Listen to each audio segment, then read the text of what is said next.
सोया रहता है, वो समाज जगने के लिए तैयार नहीं है। किसकी गलती है? क्या मानने यहाँ के मुख्यमंत्री योगी जी को मैं दोष दूं कि तुम हमारे अधिकारों की रक्षा नहीं कर पा रहे, या मैं यहाँ के मंत्रियों को दोष दूं, या मैं खुद को दोष दूं कि जो व्यवस्था बाबा साहब अम्बेडकर सन 1950 में स्थापित कर गए, हम उस व्यवस्था पर ही नहीं चल पा रहे हैं। बताओ किसको दोष? किसी भगवान को दोष दो?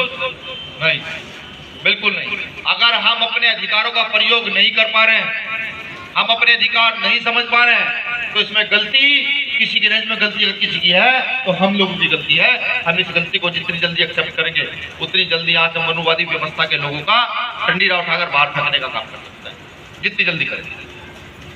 लेकिन अफसोस होता है आज इस आंदोलन को जिसको फूले साहब अम्बेडकर का आंदोलन कहा जाता है, इस आंदोलन को व्यक्ति के नाम से जाना जाने लगा है। इस आंदोलन को व्यक्ति विशेष के नाम से जाना जाता है। अब से पहले भी जो आंदोलन रहा, उस आंदोलन को अगर आप देखें,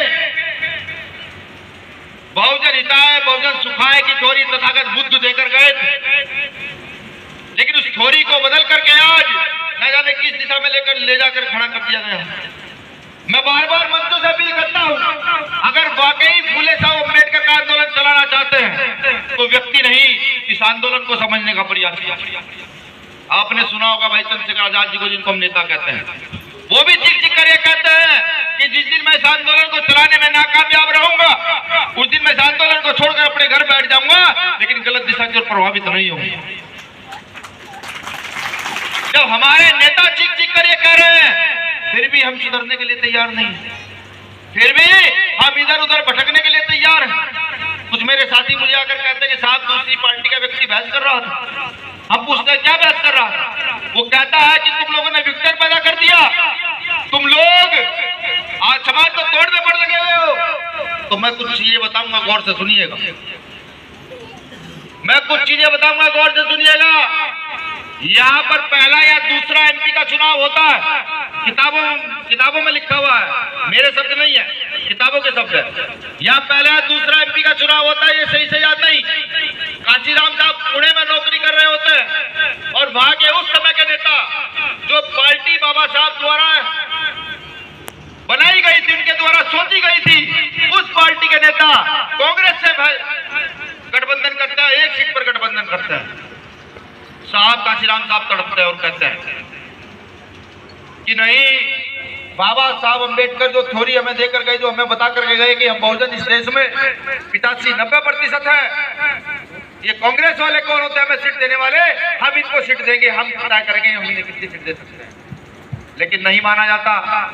एक सीट पर उस समय के आरपीआई के लोग फैसला कर लेते हैं और बाहर निकल कर कहते हैं जो काम बाबा साहब अम्बेडकर नहीं कर पाए वो काम हमने कर दिया। काशीराम साहब दुखी होते हैं कि हमारी इतनी बड़ी जनसंख्या, देश में लोकतंत्र, और हम एक सीट पर रोते हैं, मरते हैं। हमें शर्म आनी चाहिए। सोचिए कि जिनके पास इतनी बड़ी आबादी हो, जिनका इतना बड़ा इतिहास हो, वो दूसरों के सामने झुक जाते हैं। ये मैं इसलिए बता रहा हूं कि आज जो लोग तोड़ने की बात करते हैं, उनको ये समझ आ जाना चाहिए कि अगर बहुजन आंदोलन सही से चलाना है तो वैचारिक तौर पर आंदोलन को चलाना हो। उससे दुखी होकर काशीराम साहब आते हैं यहाँ उत्तर प्रदेश में, मध्य प्रदेश में, राजस्थान में, छत्तीसगढ़ में आकर के बहुजन आंदोलन खड़ा करते हैं और जाकर नागपुर में भाषण देते हैं कि जो लोग ये सोचते हैं कि फूले साहब अम्बेडकर की विचारधारा पर इस देश में शासन सत्ता